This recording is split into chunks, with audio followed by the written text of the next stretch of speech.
नमस्कार, मैं सुनील आप सभी का अपने चैनल एसएसटी विद सुनील में स्वागत करता हूं। आज हम लोग जानेंगे भारतीय संविधान का जो भी जो एक निर्माण हुआ, इस दौरान उसने कौन कौन सी समस्याओं का सामना किया, है ना, बखूबी, और उसको शांतिपूर्ण तरीके से उसके अंजाम तक पहुंचाया और भारतीय संविधान बन करके तैयार हुआ। तो मुख्य बिंदुओं को हम आज जानेंगे। जैसे संविधान संविधान दिसंबर 1946 से नवंबर 1949 के बीच सूत्रबद्ध किया गया। ये चीज जान लेंगे आप लोग। दिसंबर 1946 से नवंबर 1949 के बीच ये सूत्रबद्ध किया गया। इस दौरान 11 सत्र हुए और 165 दिन जो है बैठकों में गए, ना। उथल पुथल का दौर क्या था, यानी कि जब संविधान बन रहा था, उसकी सभा बनी और जब उसकी बैठक हो रही थी, तो उस दौरान उसके थोड़े पिछले वर्षों में जब हम जाएंगे तो क्या चल रहा था। जैसे 1942 का भारत छोड़ो आंदोलन चल रहा था, जो कि भारत का अंतिम एक राष्ट्रव्यापी आंदोलन था, जिसने भारत की आज़ादी जो है तय कर दी थी और अंग्रेजों ने भी मान लिया था। और इस दौरान इसके अलावा आज़ाद हिंद फौज भी भारत की आज़ादी के लिए लड़ रही थी, जापान के सहयोग से। सुभाष चंद्र बोस इसके मुख्य थे, है ना। उसके अलावा विश्व युद्ध भी चल रहा था, सेकेंड वर्ल्ड वॉर का भी समय था, दंगे फसाद भी चल रहे थे, जैसा कि मुस्लिम लीग के द्वारा प्रत्यक्ष कार्यवाही जो है दिवस का आयोजन हुआ। उसके बाद बड़े पैमाने पर दंगे शुरू हुए, ठीक है। उसके बाद हमें स्वतंत्रता जो है मिली और भारत पाकिस्तान का निर्माण हुआ। और निर्मम चुनाव से मतलब है कि जब बंटवारा हुआ तो किस प्रकार लोगों का भारत से पाकिस्तान, है ना, और पाकिस्तान से भारत जो है वो आना जाना हुआ। तो किस प्रकार से लोग वहां पर गए, बसे, अपने कि पुराने जो है घर बार खेत खलिहानों को छोड़ करके जब वो दूसरी जगह पर गए, तो ये एक निर्मम चुनाव था कि कैसे एक जगह छोड़ करके फिर दूसरी जगह जाना, वो भी एक महान त्रासदी थी। और देशी रियासतों की समस्याएं सभी जानते हैं कि रियासतों की समस्या भी एक बहुत बड़ी समस्या थी। तो ये एक उथल पुथल का दौर, कि एक दौर चल रहा था, लेकिन उस दौरान शांतिपूर्ण तरीके से हमें वो काम करना था, भारत का संविधान का निर्माण करना था ना। तो ये एक उथल पुथल का दौर था, जिसका हमने बखूबी सामना भी किया। बहुत सारी समस्याएं आई, लेकिन हमने उसको पेश किया। संविधान सभा का जो गठन हुआ, सदस्यों का चुनाव जो हुआ था, जो इसके सदस्य थे संविधान सभा के, इनका चुनाव जो है मताधिकार के आधार पर नहीं हुआ था, बल्कि 1945-46 में जो चुनाव हुए थे और उससे जो निर्वाचित प्रांतीय सांसद थे, उनके द्वारा वो लोग चुने गए थे। कौन? संविधान सभा के सदस्य लोग ना। और मुस्लिम लीग ने इस चीज का जो है बहिष्कार किया और अपना एक अलग संविधान बना करके पाकिस्तान की मांग को जारी रखा, ठीक है। इसके अलावा कुछ और भी लोग थे जो इस संविधान सभा के पक्ष में नहीं थे। और यही रीजन है कि इस संविधान सभा इस सभा में 82% जो लोग थे वो कांग्रेसी लोग ही थे, है ना। और इस दौरान जो डिबेट होती थी, चर्चाएं हुआ करती थी, है ना, उसमें जनता से भी जो है मत लिए जाते थे। और जो ये डिबेट होती थी वो समाचार पत्रों में भी छपा करती थी, यानी कि सब कुछ खुली कार्यवाही के रूप में हो रहा था। ये संविधान का निर्माण, है ना। तो ये ये चीज हुई। अब मुख्य आवाजें, संविधान सभा में बहुत सारे मेंबर थे, 300 इसके मेंबर थे, लेकिन मात्र उनमें से 6 लोग ही सबसे महत्वपूर्ण थे। ये बहुत इंपॉर्टेंट चीज है। अब वे 6 लोग कौन थे? पहले हैं जवाहरलाल नेहरू, है ना। दूसरे हैं सरदार वल्लभ भाई पटेल। और तीसरे कौन है? Doctor Rajendra Prasad, sorry. और उसके बाद है अंबेडकर, और 2 सदस्य और हैं। और अंबेडकर क्या है? एक महान विधिवेत्ता थे।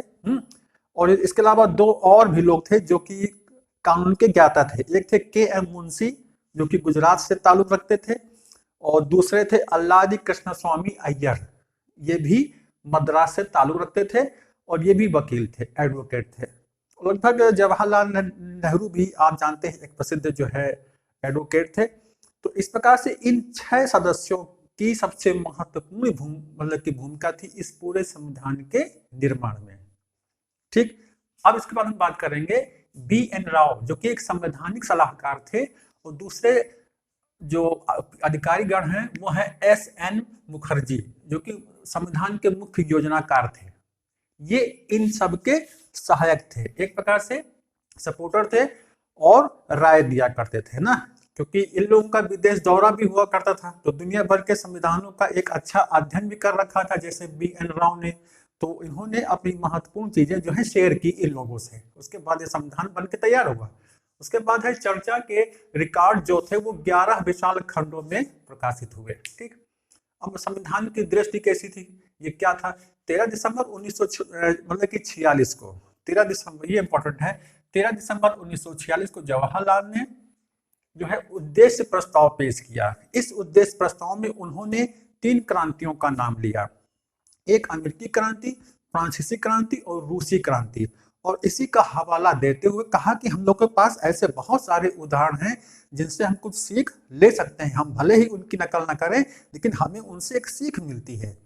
जैसे फ्रांसीसी क्रांति में टेनिस कोर्ट की जो घटना थी उसमें लोग गए, वहां की आम जनता वहां पर एकत्र हुए और कहा कि जब तक हम अपने संविधान का निर्माण नहीं कर लेंगे हम लोग यहाँ से नहीं हटेंगे। तो जवाहर ने कहा तो एक प्रकार से जो ये संविधान सभा है एक टेनिस कोर्ट है ना, तो हमें हर मतलब कि हर संभव जो है तरीके से शांतिपूर्ण तरीके से हर कोशिश करके हटना नहीं है इस संविधान सभा से, बल्कि एक अच्छा संविधान बना करके इस देश को सौंपना है। ठीक है, तो इन्होंने अपने उद्देश्य प्रस्ताव में इन 3 क्रांतियों का उल्लेख किया और लोकतंत्र शब्द का प्रयोग मतलब कि प्रयोग नहीं किया, जबकि गणतंत्र का प्रयोग किया। एक प्रश्न पूछा गया कि आपने लोकतंत्र का इस्तेमाल क्यों नहीं किया, तो इन्होंने कहा कि गणतंत्र में ही लोकतंत्र समाया हुआ है। गणतंत्र का मतलब क्या होता है कि कोई भी पद आनुवंशिक नहीं होगा, तो लोकतंत्र की ही तो बात है ये। तो इन्होंने कहा था कि अनावश्यक शब्दों का इस्तेमाल करने से बचना चाहिए, इस उद्देश्य प्रस्ताव में इन्होंने ये कहा। तो बहुत इंपॉर्टेंट चीज है। अब है लोगों की इच्छा क्या है।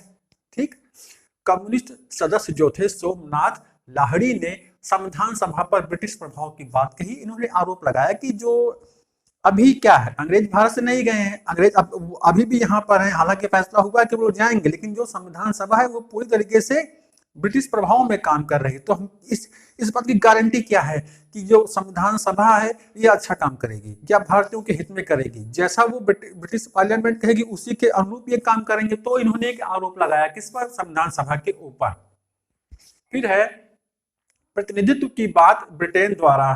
ठीक है, यानी कि समय समय पर जब संविधान निर्माण से पहले जब हम भारतीयों ने प्रतिनिधित्व की बात की थी तो अंग्रेजों ने समय समय पर कुछ कानून पारित किए थे, जैसे 1909 का मॉर्ले मिंटो सुधार, 1919 का मॉन्टेग्यू चेम्सफोर्ड सुधार, 1935 का भारतीय शासन अधिनियम। ठीक है, तो इसी के आधार पर कुछ रियायतें, कुछ प्रतिनिधित्व हमको देने की बात जो है कही गई। 1919 के द्वारा जो कानून था जो है कार्यपालिका को प्रांतीय विधायिका के प्रति आंशिक रूप से और 1935 के द्वारा पूर्ण रूप से उत्तरदायी बनाया गया। ठीक है, तो ये कुछ सुधार थे जिनको, और 1935 का जो एक्ट है इसको तो संविधान में शामिल किया गया है, क्योंकि जवाहर ने खुद कहा था कि अच्छी चीजों को शामिल करने में, उसको एक्सेप्ट करने में कोई हर्ज नहीं है, कोई बुराई नहीं है ना। लेकिन ये आजादी से पहले या उस समय की बात है जब जनता की इच्छाओं को जो है मुख्य तवज्जो नहीं दी गई थी। ठीक है, लेकिन अब जो संविधान बन रहा था उसमें जनता को भी लेके चलना था, बहुत बड़ी आबादी को, तो ये चीज इसमें थोड़ा अंतर था। ठीक है, और इन कानूनों के पारित होने में जनता की प्रत्यक्ष हिस्सेदारी नहीं थी।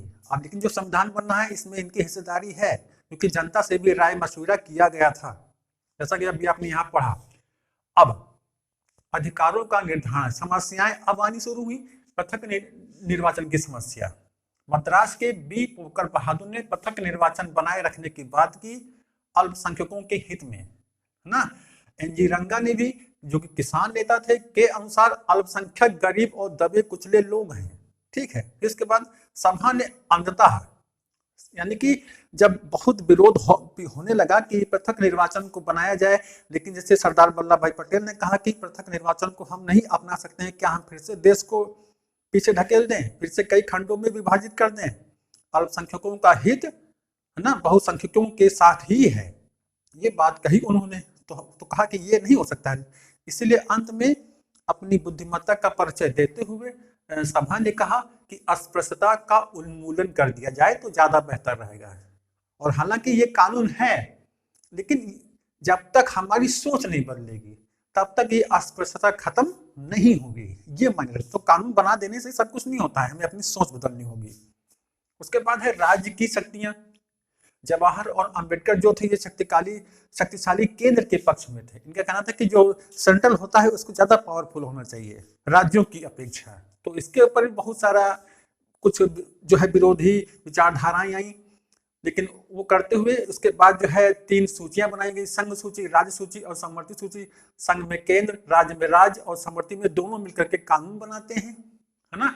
तो यहाँ पर थोड़ा केंद्र को मजबूत रखा गया। कैसे? संघ के विषय में संघ का केंद्र कानून बनाएगा, समवर्ती सूची में केंद्र भी जो है राज्य के साथ मिलकर कानून बनाता है, लेकिन विवाद होगा तो केंद्र का कानून मान्य होगा। तो यानी कि केंद्र जो है केंद्र ज्यादा मजबूत होगा, उसको थोड़ा शक्तियां ज्यादा दी गई हैं। अनुच्छेद 356 के अनुसार जो गवर्नर है अगर वो जो है सिफारिश कर दे तो केंद्र सरकार जो है राज्य सरकार की शक्तियों को अपने हाथों में ले लेती है।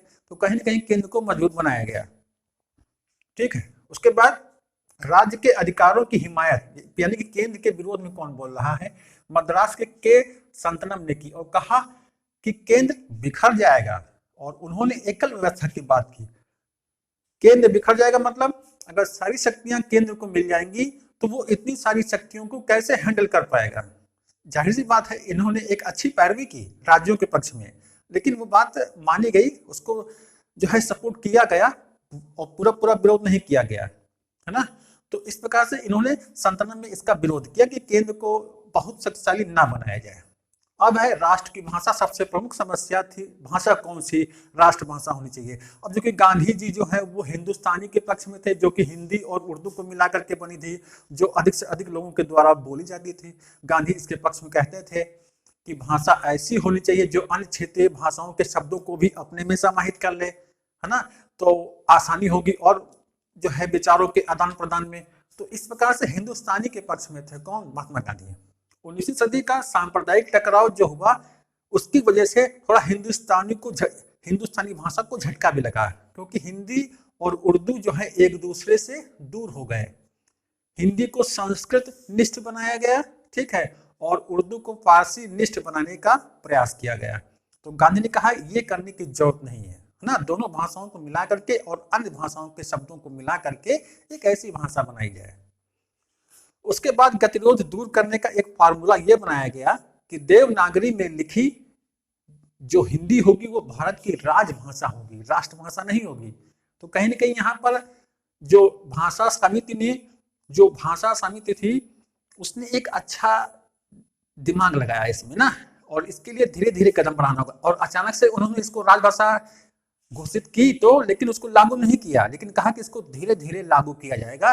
लेकिन 15 वर्षों तक केवल अभी सरकारी कामकाज में अंग्रेजी भाषा का ही इस्तेमाल होगा, ये कानून बनाया गया। अगले 15 साल सरकारी काम अंग्रेजी में होगा और प्रत्येक प्रांत को अपने काम के लिए क्षेत्रीय भाषा का अधिकार होगा। ये किसने कहा? ये भाषा समिति ने कहा, जो कि 1947 में गठित हुई थी ना। तो उसका ये एक फार्मूला था कि जो है विवाद भी ना हो, मामला सुलझा लिया जाए, और ये एक अच्छा कदम था, है ना। और समिति ने हिंदी को राष्ट्र भाषा के बजाय राजभाषा ही कहा, और लोगों की भावनाओं को आहत होने से रोकने के लिए इसने ऐसा किया।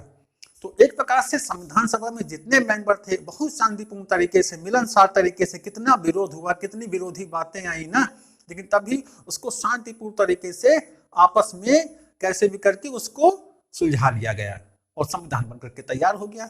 एक नाम आता है आर.वी. धुलेकर का, जो कि हिंदी भाषा के बहुत पक्ष में थे।